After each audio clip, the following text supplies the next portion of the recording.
Okay. Good morning, everybody. Hope you can hear me okay. I've got some fairly heavy rain outside, so I hope that doesn't interfere in the sound quality too much.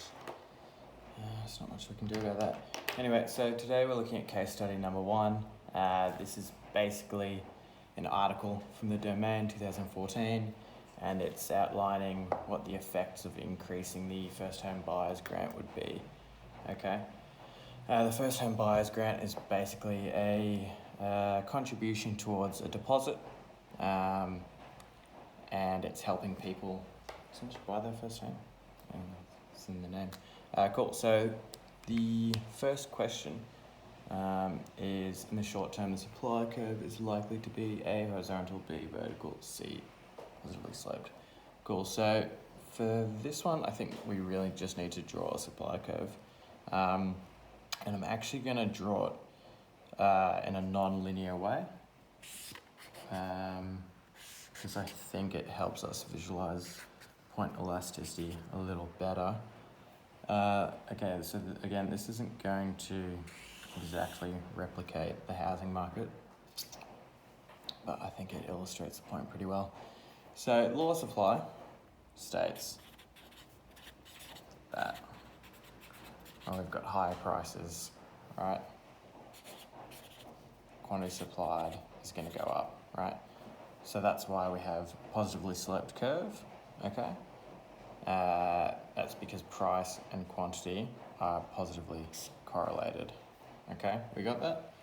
So let's compare this to our housing market example, right? We actually have what the economist in the article outlines as a constrained supply.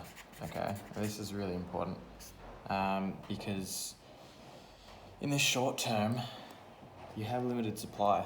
Okay, while you can certainly attract more people to sell their houses if the pricing of housing goes up, it takes time to build houses. It takes even longer to develop apartment complexes, and so when we're looking at it in the short term, we're going to say that price is fairly inelastic. Sorry, quantity supply is fairly inelastic to price changes. Okay, so this curve will help visualize that. So let's say we are on point A and we go up to point B. Okay, see how much of a price hike there's been and how little quantity supplied has changed. Okay, that's fairly significant, but there's been almost no change in quantity supplied. Let's do that same price hike from B to C. Okay, and now we have point C, and look how much more quantity supplied there is here. Okay, so as we can see, at point A and point C, there's going to be different elasticities. Okay, and again, elasticity is just the responsiveness of quantity supplied to changes in price. Okay, so let's just go back to the question. That's going to be, which is the supply curve least likely to be in the short term? That's A. It's least likely to be horizontal. Horizontal will be a perfectly elastic supply curve, and we've just outlined that it's more likely to be inelastic, aka a vertical curve in the short term. Cool, let's go to question 2 because I don't have much time.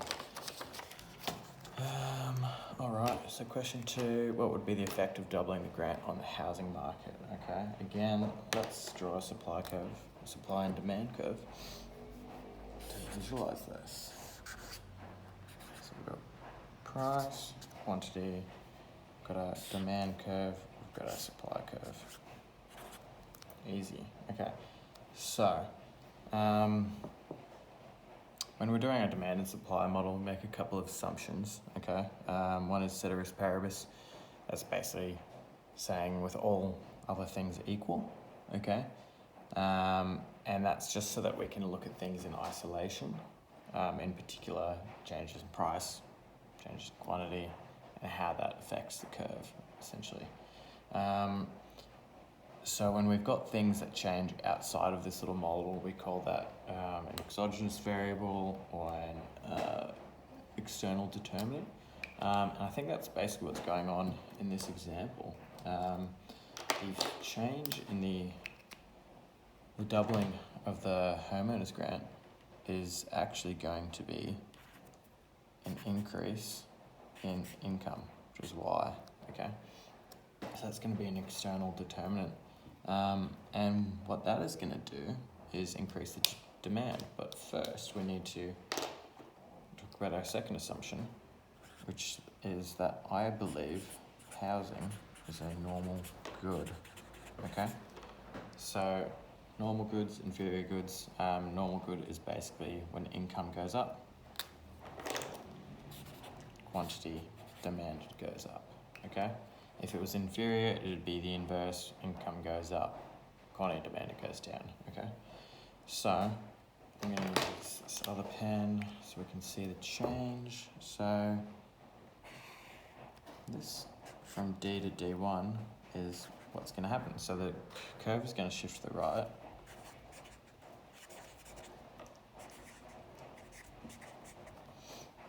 And we're actually going to extend up along that supply curve as well. And so we're going from equilibrium 1 to equilibrium 2. Sorry if this is a bit messy, but I'm going to do this quickly. So P1, P to P1, Q to Q1. Okay, cool. So price, as the demand curve shifts out, price is going up, and quantity demanded is also going up. Quantity demanded and supplied. So what's going on here? Basically, income goes up, more buyers coming into the market, more buyers coming into the market, shifting the demand curve.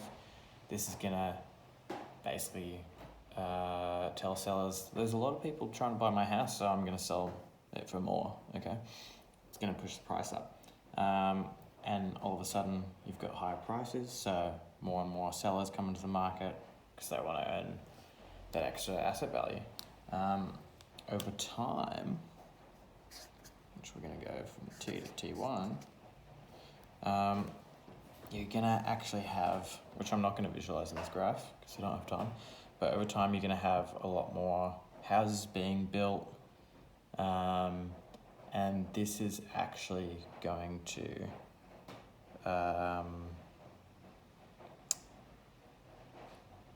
lower the price, basically, because you've got the supply curve. Alright, put it on the graph. You've got the supply curve there. So more houses are going to be back on the market, but the price is likely to be the same.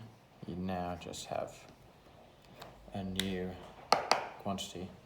Anyway, back to the question. Got a bit sidetracked there.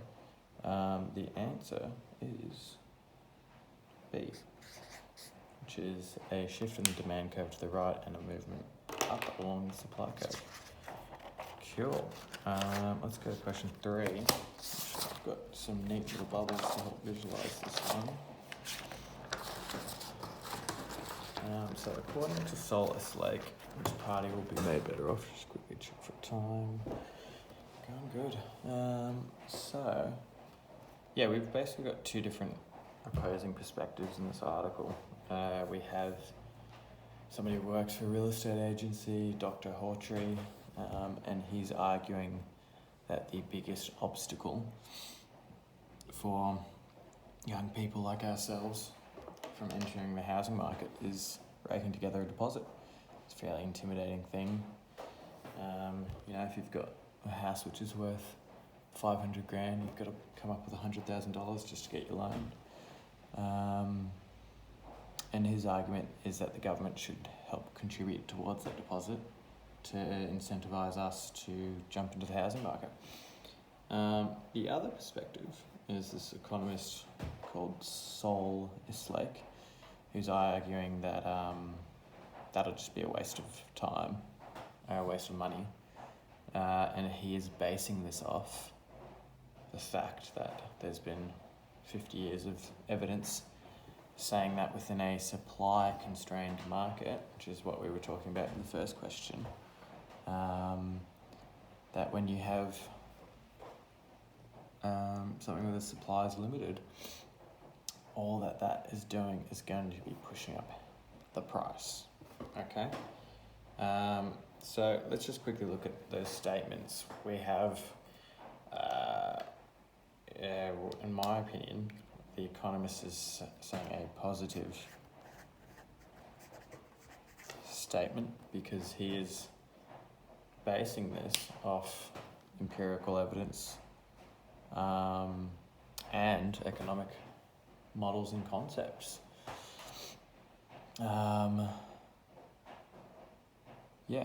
Anyway, so we're just going to use some coins to help illustrate the actual answer to this question, which is according to Solar Lake, which party will be better off. So let's say you've got a house, it costs $5, okay? So the buyer is to come up with a deposit which is 20%, right? $1, okay? Let's say, for argument's sake, that the government is going to help contribute towards the deposit or the house and offer another $1, okay? Fantastic, that's great. I'm now, on my way to paying off this house. This is great, right? And according to the article, let's say they're now going to double this grant. Let's throw in another $1. We've now got $3, okay? Now let's go back to question 2, where we basically just outline what we think the effect is of this increase in income, essentially, of the buyer. Because now the buyer has $2 more than they originally did. And we said within the little isolation of our economic model that it's going to increase the price. So all of a sudden, this house now costs $1, 2, 3, 4, 5, 6, $7.